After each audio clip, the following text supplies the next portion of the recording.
Hari ini kita akan bersama-sama belajar firman Tuhan, bagaimana kita harus tenang di dalam keadaan hidup kita. Jangan takut ya, firman Tuhan hari ini temanya jangan takut. Menghadapi kondisi yang sekarang ini ada banyak sekali yang membuat kita khawatir, yang membuat kita takut ya. Hal-hal yang terjadi sekarang kadang-kadang di luar pemikiran kita, kadang-kadang kita jadi takut, kita jadi khawatir, dan itu alami, itu biasa. Kalau tidak ada lagi rasa takut pun rasanya bagaimana ya, mungkin hati kita ini sudah tahan apa saja ya. Takut itu biasa, itu alami. Kadang-kadang kenapa kita takut? Kita takut ada ancaman dalam hidup kita. Bagi kita orang tua, waktu anak kita mulai beranjak masuk SD, biasanya dia masih bersama-sama dengan kita. Kali ini anak kita sudah harus lepas sekolah mungkin ke kota. Bagaimana ya anakku nanti? Itu biasa. Khawatir bagaimana nanti anakku, bisa nggak dia sendiri? Dan setelah anak kita besar, dia kuliah, dia mau kuliahnya di luar pulau. Harus ke Jawa. Wow, bagaimana anakku nanti di Jawa? Bisa enggak dia? Selama ini kalau kami sama saja, selama ini makan tidak teratur, kita khawatir, itu biasa. Nah, anak kita sudah selesai dan sudah bekerja mau menikah. Bisa enggak nanti dia atur rumah tangganya? Bisa enggak nanti dia ngurus istrinya atau suaminya? Bisa enggak dia bertanggung jawab atas hidupnya? Itu segala sesuatu yang sering menjadi kekhawatiran kita, dan saya sebut itu biasa. Kadang-kadang masalah lebih besar dari kekuatan kita, saudara.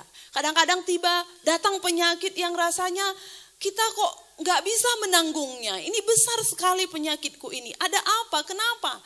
Kita tanya orang lain bilang, aku pun gak mengerti dengan penyakit itu. Aku pun gak mengerti, rasanya lebih besar dari kekuatan kita sehingga kita menjadi khawatir. Di luar kendali kita, tidak bisa kita kendalikan misalnya. Kadang-kadang harga-harga jadi murah, kan itu di luar kendali, gak bisa kita kendalikan. Tadi waktu kita ke pasar harganya masih 7.000. Tiba kita mulai tawarkan harga udah 6.000. Makin lama kita tawarkan, makin lama makin 5.000, makin 4.000. Di luar kendali Bapak Ibu, tidak bisa kita kendalikan. Dan kekhawatiran mulai muncul, bagaimana ini ya? Aku takut jangan-jangan tinggal laku barangku ya. Ada kekhawatiran, saya sebut itu biasa. Biasa, alami. Tapi sebaiknya waktu kita menjadi khawatir atau takut, jangan itu membuat kita kehilangan sukacita. Tapi hendaknya itu menjadi sebuah alarm, harus cari Tuhan, harus berdoa sama Tuhan. Waktu takut langsung ingat, oh iya, aku harus cari Tuhan, aku harus berseru sama Tuhan, aku serahkan sama Tuhan. Jadi takut itu ada baiknya supaya kita jadi waspada, supaya kita menjadi persiapan sebaik mungkin, dan terlebih bagi orang percaya supaya kita mencari Tuhan. Amin. Kita buka Alkitab kita 2 Timotius 1 ayat 7. Kita baca ayat ini bersama-sama. Di depan pun ada ibu bapak yang punya Alkitab atau yang lainnya, boleh dibaca bersama-sama. Kita baca ayat ini bersama-sama. 1, 2, 3. Sebab Allah memberikan kepada kita bukan roh ketakutan, melainkan roh yang membangkitkan kekuatan, kasih, dan ketertiban. Jadi dari ayat ini jelas, sebab Allah memberikan kepada kita bukan roh ketakutan. Sekali lagi saya sebut, Tuhan memberikan kepada kita roh, bukan ketakutan. Jadi kalau ada ketakutan dalam hidup kita Bapak Ibu, itu pasti bukan berasal dari Tuhan. Bisa jadi ada dua. Pertama, ketakutan itu berasal dari diri saya sendiri, saya takut-takuti diri saya. Yang kedua, berasal dari si jahat. Dan itu adalah pekerjaan sehari-harinya, setiap saatnya si jahat memang itu kerjaannya. Musuh kita ini adalah roh, dia bukan fisik. Jadi gak akan bisa tampar saya. Karena dia nggak ada fisiknya. Dia nggak bisa cubit saya. Kalau bahasa Karo, repat. Tentu repat. Tama, karoknya kakinya bisa aku tunggalin, bisa aku terpeleset. Dia itu nggak ada fisiknya. Dia roh dan serang pikiran. Jadi ketakutan itu sebuah roh yang menyerang kita, yang musuh kita ada dalam pikiran. Kapan saja bisa terjadi, di mana saja bisa terjadi, menyerang siapapun itu bisa terjadi. Aku sudah ikut Tuhan sungguh-sungguh, aku sudah berdoa, aku sudah lakukan mujizat. Kemarin kudoakan orang bangkit, kemarin kudoakan orang sakit sembuh. Apakah aku tidak mungkin kena lagi dikenai roh ketakutan? Bisa, masih bisa. Itu sebabnya kita perlu belajar bagaimana mengatasi ini apabila ada dalam hidup kita. Kita mau lihat satu nabi namanya Elia. Tentu masih ingat semua kita siapa Elia ya. Elia itu adalah seorang nabi yang luar biasa sekali. Setelah dia kita dengar, kita tahu ada satu nama namanya Elisa. Nah, Elia ini saking hebatnya, banyak perkara yang dilakukan di dalam hidupnya. Muridnya Elisa itu begitu ingin sama dengan dia. Sehingga dia berkata, waktu mau ditinggalkan Elia, Elisa itu gak mau tinggal. Kenapa? Hebat kali guru ini. Luar biasa kali Elia ini. Orang mati bisa hidup. Orang sakit sembuh. Dia berdoa sama Tuhan, turunkan api dari langit. Bakarlah persembahan ini. Tidak ada koreknya di bawah Bapak Ibu. Tidak ada apinya di bawah. Dan ada api dari langit. Dan menghanguskan semua hewan persembahan beserta air-air yang ada di tanah waktu dia mempersembahkan korban persembahan sama Tuhan. Tapi satu kali waktu dia selesai melakukan perkara yang hebat luar biasa di kitab 1 Raja 19 ayat 1. Elia ini diserang pikirannya oleh perkataan seorang perempuan. Nama perempuan itu Isabel. Isabel bilang gini sama seorang pesuruh. Dia bilang, tolong kamu pergi dulu ke rumahnya Elia. Kasih tahu Elia begini. Kamu pasti akan kubuat sama dengan salah satu nabiku yang sudah kau bunuh, kata Isabel. Kau sudah membunuh nabiku, maka pasti hari ini kau akan kujadikan sama dengan salah satu mereka. Mendengar kata-kata itu Elia jadi ambruk kekuatannya. Mendengar itu Elia menjadi lemah lututnya, gemetar tangannya, gak kuat kakinya jalan. Nabi yang sehebat itu pun akhirnya bisa gemetaran dan pergi tinggalkan rumahnya. Tidur di rumah pun udah gak sanggup. Kemana dia pergi? Pergi ke hutan jauh ke sana. Apa yang menyerangnya? Yang menyerangnya adalah pikiran, bukan pedang. Pedang gak ada datang waktu itu menyerang Elia. Pasukan ribuan orang gak ada yang datang. Yang menyerang Elia apa? Pikirannya. Perkataan yang dicerna di dalam pikirannya. Sekarang pertanyaannya, bolehkah aku takut? Kan itu sering ya terjadi anak-anak Tuhan. Kalau gitu gimana Tan? Boleh gak aku takut? Sama seperti pertanyaan minggu lalu. Boleh gak kita kecewa? Gimana? Minggu lalu gimana? Boleh gak kita kecewa? Boleh. Tapi jangan ngekos kan gitu ya. Jangan ngekos, jangan bangun bangunan.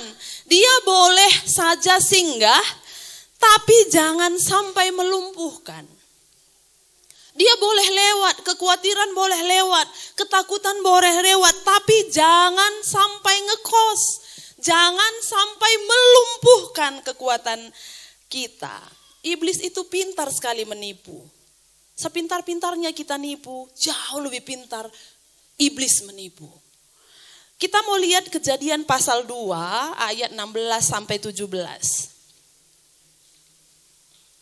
Kejadian pasal 2 ayat 16. Lalu Tuhan Allah memberi perintah ini kepada manusia. Semua pohon dalam taman ini boleh kau makan buahnya dengan bebas. Jadi lihat ya, Tuhan bilang apa? Dia bilang semua pohon dalam taman ini boleh kau makan buahnya dengan bebas, semua. Ayat 17, tetapi pohon pengetahuan tentang yang baik dan jahat itu janganlah kau makan buahnya, sebab pada hari engkau memakannya pastilah engkau mati. Berapa pohon yang gak bisa dimakan Bapak Ibu? 1, sisanya boleh semua. Ada berapa banyak? Banyak sekali. Kalau ditanya sekarang ada berapa banyak buah yang kita ingat, saking banyaknya kita sulit menyebutkan. Itulah banyaknya.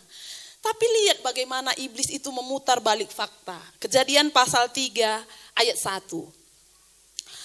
Adapun ular, ialah yang paling cerdik dari segala binatang di darat yang dijadikan oleh Tuhan Allah. Ular itu berkata kepada perempuan itu, tentulah Allah berfirman. Nah, iblis bilang, semua pohon dalam taman ini jangan kamu makan buahnya, bukan? Dia balikkan fakta 180 derajat. Tuhan bilang cuman 1 yang gak bisa dimakan. Tapi lihat penipu, saya ulang, penipu. Dia putar balik fakta, dia bilang semua gak boleh dimakan kan? Iblis itu lihai, pintar sekali menipu. Seringkali dia tipu-tipu anak Tuhan.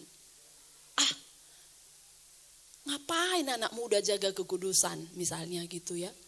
Udah gak zaman, itu zaman dulu. Zaman sekarang udah begitu biasa, gak usah didengerin. Sama anak muda dia bilang, nonton begini itu wajar. Temanmu lebih parah pun tontonannya, kau masih kayak gitu, biasa itu. Kau main game sampai tengah malam, biasa itu, gak apa-apa. Temanmu pakai narkoba, kau gak pakai narkoba, itu wajar, biasa. Saya ingatkan semua anak-anak muda, jangan jadikan teman jadi standar. Jangan jadikan orang lain jadi standar. Bahkan pendeta pun jangan jadikan standar. Standar kita adalah firman Tuhan. Firman Tuhan yang kita jadikan standarnya. Itu yang kita lihat, itu yang jadi tolak ukur hidup kita. Wih, berdoa tiap hari. Pendeta pun gak doa tiap hari. Sekali-sekali gak doa. Biasa itu. Jadi kita dengan damai sejahtera akhirnya, oh iya betulnya itu gak ada. Gak masalah itu sekali-sekali gak berdoa. Besok kan berdoa lagi. Sekali-sekali berbuat dosa gak apa-apa, itu biasa itu. Jangan jadikan orang lain jadi standar kita, tapi lakukanlah firman Tuhan menjadi standar hidup kita.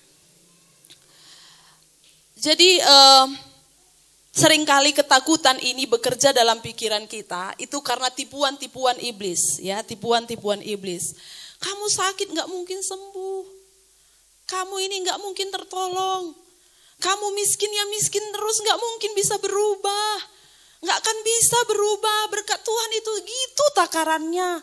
Sudah dari dulu itu, kamu minta waktu sebelum datang ke dunia, kamu bilang, gini aja pun hidupku Tuhan, udah senang aku nanti. Udah begitu hidupmu dari dulu. Tidak ada itu Bapak Ibu. Jangan mau tertipu.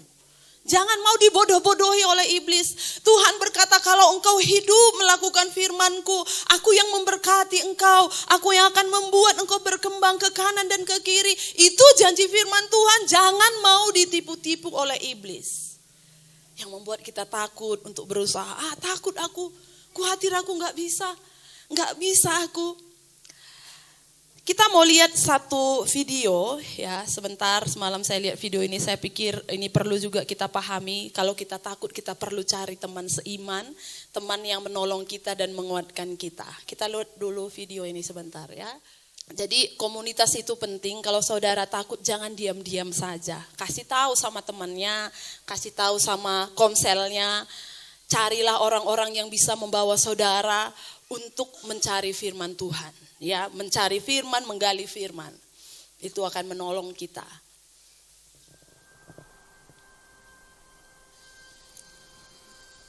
Oke.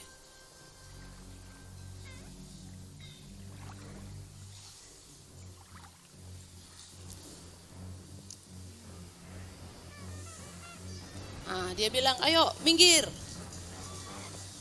Iya. Nah, gini kalau kompak ya, ada ketakutan bisa dikalahkan. Nah, ini ada pasukan semut lagi jalan beriringan. Nah, wah, ada masalah ya kan? Ada ketakutan, wah tolong gitu.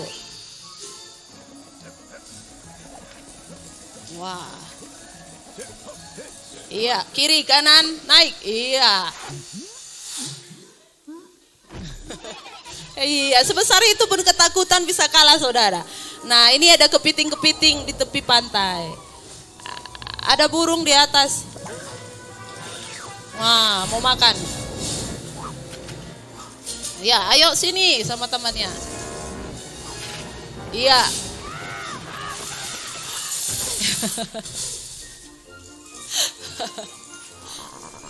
Yang terakhir.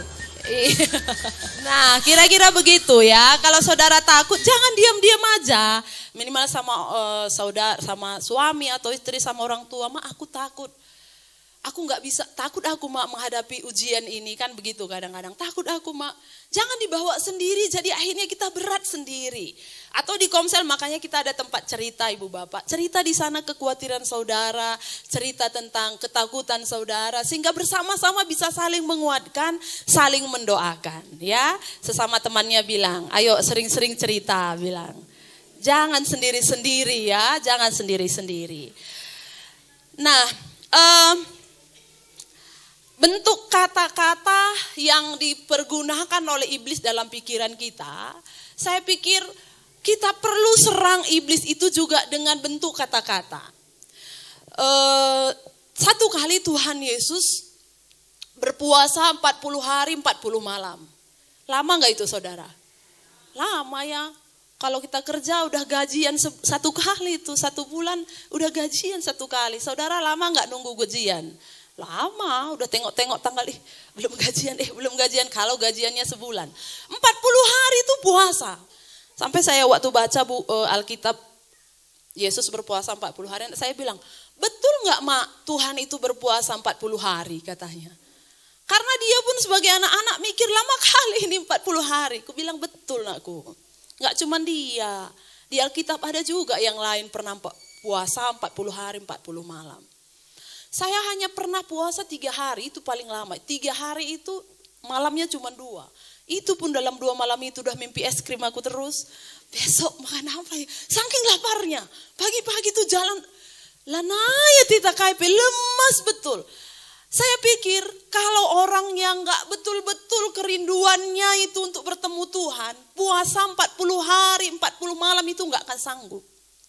Kalau bukan karena kerinduan yang begitu besar akan Tuhan, mungkin hari yang ke-7 udah buka itu puasanya.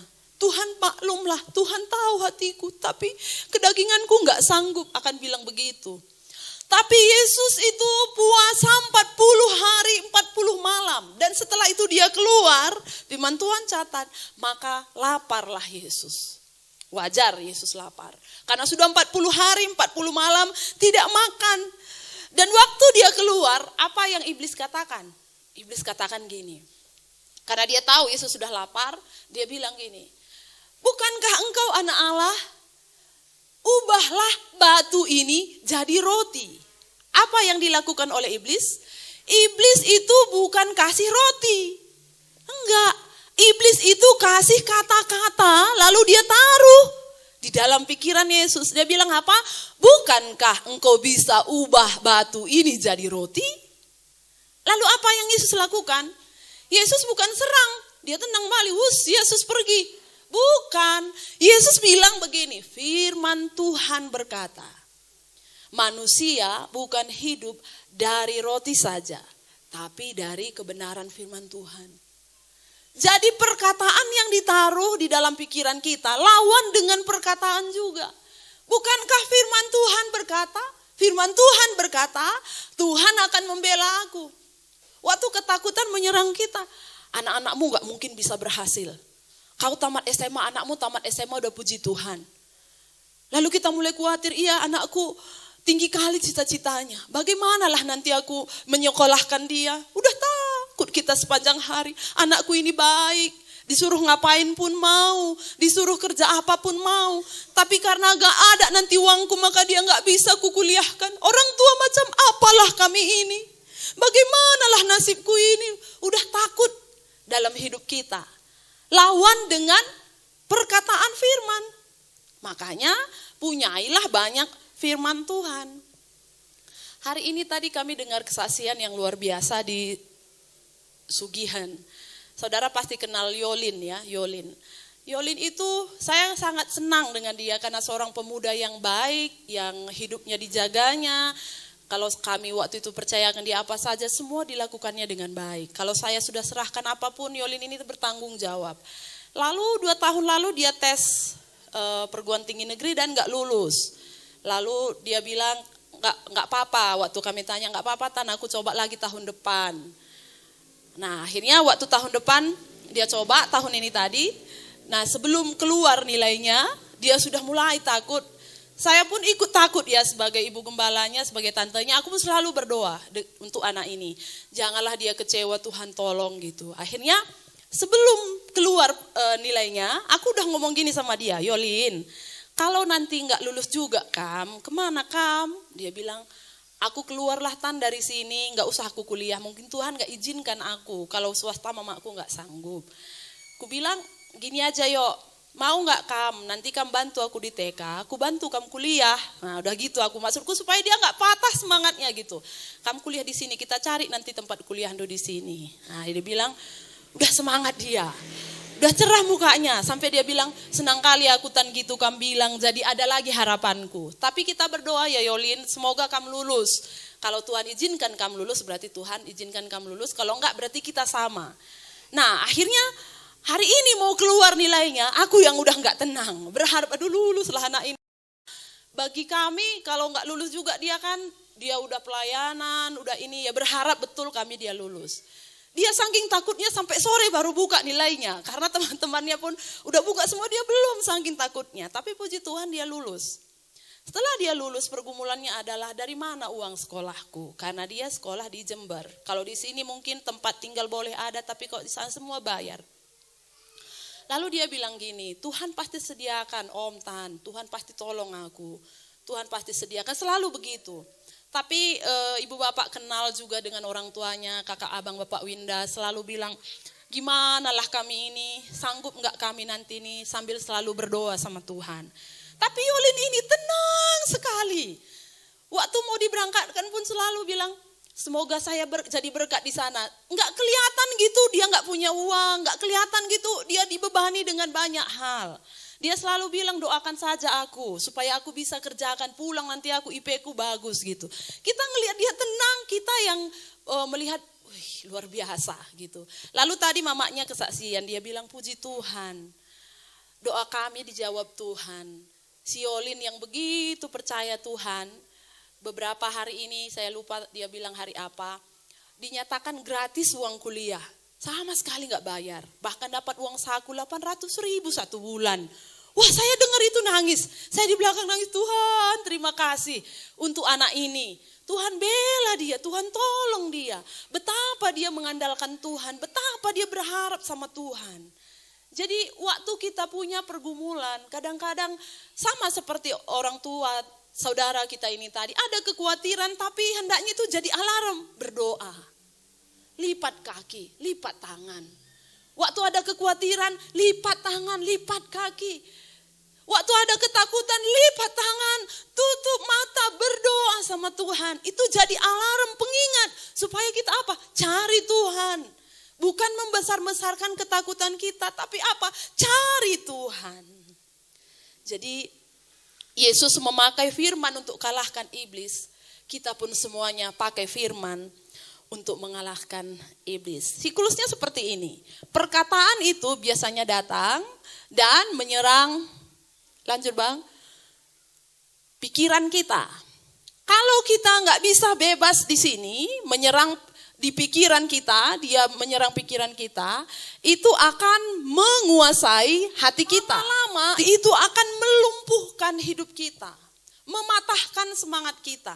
Makanya waktu dia ada dalam pikiran kita, berusaha menyerang pikiran kita, mesti kita kalahkan, mesti kita hilangkan dalam hidup kita. Jangan sampai mematahkan semangat. Saya mau tanya di hati kita masing-masing. Adakah di antara saudara karena kekhawatiranmu hari ini engkau sudah patah semangat? Artinya firman Tuhan hari ini menjadi jawaban bagi kita semua. Jangan mau patah semangat, itu berasal dari si iblis. Perlu dikalahkan, perlu diusir di dalam nama Tuhan Yesus Kristus. Kita mau melihat Lukas pasal 8 ayat 22 sampai 25. Lukas pasal 8 ayat 22 sampai 25. Pada suatu hari, Yesus naik ke dalam perahu bersama-sama dengan murid-muridnya. Dan ia berkata kepada mereka, marilah kita bertolak ke seberang danau. Apa yang Yesus bilang? Dia bilang, marilah kita bertolak ke seberang danau. Lalu bertolaklah mereka. Yesus enggak bilang, ayo kita menyeberang dan nanti tenggelam. Enggak. Yesus itu selalu berkata hal yang baik terhadap hidup kita. Ayo kita menyeberang. Nanti ke sana kita beritakan Injil. Nanti ke sana kita kabarkan kabar baik. Itu yang Yesus bilang. Tapi rupanya ayat 23. Dan ketika mereka sedang berlayar, Yesus tertidur. Sekonyong-konyong turunlah taufan ke danau. Sehingga perahu itu kemasukan air. Dan mereka berada dalam bahaya. Maka datanglah murid-muridnya membangunkan dia. Katanya, Guru, kita binasa. Waktu mereka berjalan, perjalanan mereka di atas air, naik perahu, tiba-tiba ada angin ribut. Mungkin satu orang di antara mereka bilang begini, angin apa ini? Belum pernah kulihat angin seperti ini. Mungkin yang lain bilang, ini angin yang gak bisa lagi dibuat aman, kita pasti tenggelam. Tapi Yesus juga berada di atas perahu yang sama. Apa yang Alkitab catat? Yesus tidur. Yesus juga mengalami angin ribut yang sama, tapi Yesus bisa tidur. Yesus juga tergoncang, tapi Yesus tidur. Yesus juga diterpa angin, tapi Yesus tidur. Tapi lihat orang-orang yang sudah berada dalam ketakutan. Mereka bilang, Guru, kita akan binasa. Ini adalah perkataan orang yang sering dalam ketakutan atau ketakutan menguasai hidupnya. Gak bisa, udah binasa kami. Gak akan tertolong kami, gak akan sembuh aku. Gak akan bisa aku keluar dari masalahku. Akan begini saja hidupku, melaratlah kami, susahlah kami. Itu orang-orang yang dikuasai oleh ketakutan. Dia bukan orang yang tidak pernah dengar firman Tuhan, dia dengar firman. Dia adalah orang yang melihat mujizat Tuhan. Dia adalah orang yang melihat orang-orang disembuhkan Tuhan. Tapi dia dikuasai oleh ketakutan. Sehingga perkataannya, pasti kita binasa. Saudara, mungkin saudara juga punya angin ribut hari ini. Saya enggak tahu angin ribut apa yang menimpa saudara. Yesus mengalami angin ribut, tapi Yesus tetap bisa tidur tenang. Dia bisa tidur di atas perahu walaupun dalam keadaan yang sangat kacau balau. Kenapa? Karena Yesus tidak pernah dikuasai oleh yang namanya roh ketakutan. Kita akan masuk bagaimana caranya mengatasi yang ketakutan. Ya, kita belajar, kita lihat dari 2 Timotius pembacaan kita yang pertama tadi. Yang pertama, bagaimana mengatasi ketakutan. 1, bangkitkan kekuatan. Bangkitkan kuasa lewat perkataan. Jadi di kitab 2 Timotius 1 ayat 7 tadi dikatakan, sebab Allah memberikan kepada kita bukan roh ketakutan, melainkan apa? Roh yang membangkitkan kekuatan. Tadi bersyukur, kata membangkitkan itu artinya sudah ada di dalam. Makanya hanya dibangkitkan. Udah ada di dalam. Di dalam saudara sudah ada kekuatan, sudah ada kuasa, yang perlu adalah dibangkitkan. Coba sama-sama katakan, yang perlu adalah dibangkitkan. Nyatakan kebesaran Tuhan lewat perkataan kita, jangan besar-besarkan ketakutan kita. Kita mau lihat dulu satu ayat di Kejadian pasal 1 ayat 1 sampai 3. Kejadian pasal 1 ayat 1 sampai 3. Pada mulanya Allah menciptakan langit dan bumi. Bumi belum berbentuk dan kosong. Gelap gulita menutupi samudra raya. Kalau Natal sering Bapak Ibu dibacakan begini, biasanya suasana kosong gitu ya. Dia bilang gini, gelap gulita menutupi samudra raya. Saudara bayangkan gelap gulita itu gak ada apa-apa. Tapi Yesus gak berhenti, langsung dia ayat 3, berfirmanlah Allah, jadilah terang. Dan terang itu jadi. Coba seandainya tadi gini, dan gelap gulita menutupi samudra raya. Lalu Tuhan Allah bilang gini, ih gelap kali ya, ngeri juga ini kalau bumi ini gelap gini, jelek ya. Yesus kan gak besar-besar kan ya. Waktu dia bilang gelap gulita menutupi samudra raya, Tuhan itu gak besar-besar kan itu gelap gulita. Langsung dia bilang ayat 3, berfirmanlah Allah, jadilah terang. Seringkali masalah kita ya begitu. Waktu gelap gulita, langsung kita besar-besarkan. Gelap, ngeri kali, jelek.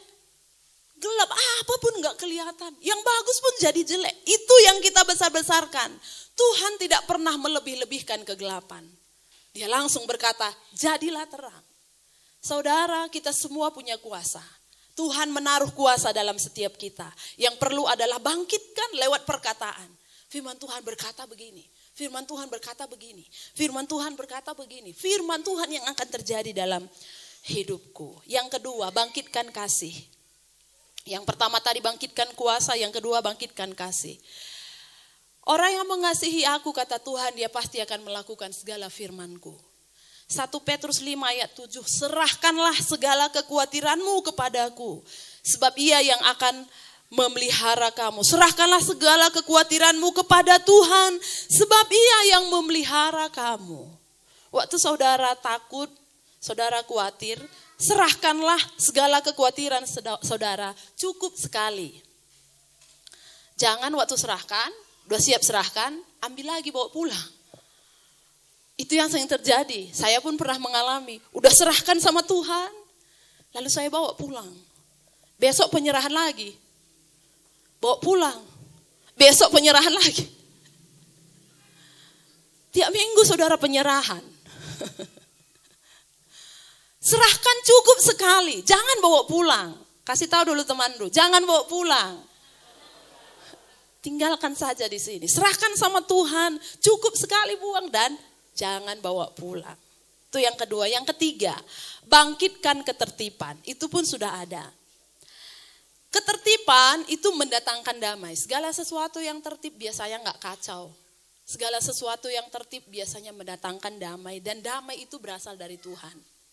Yohanes 14 ayat 27, damai sejahtera ku tinggalkan bagimu.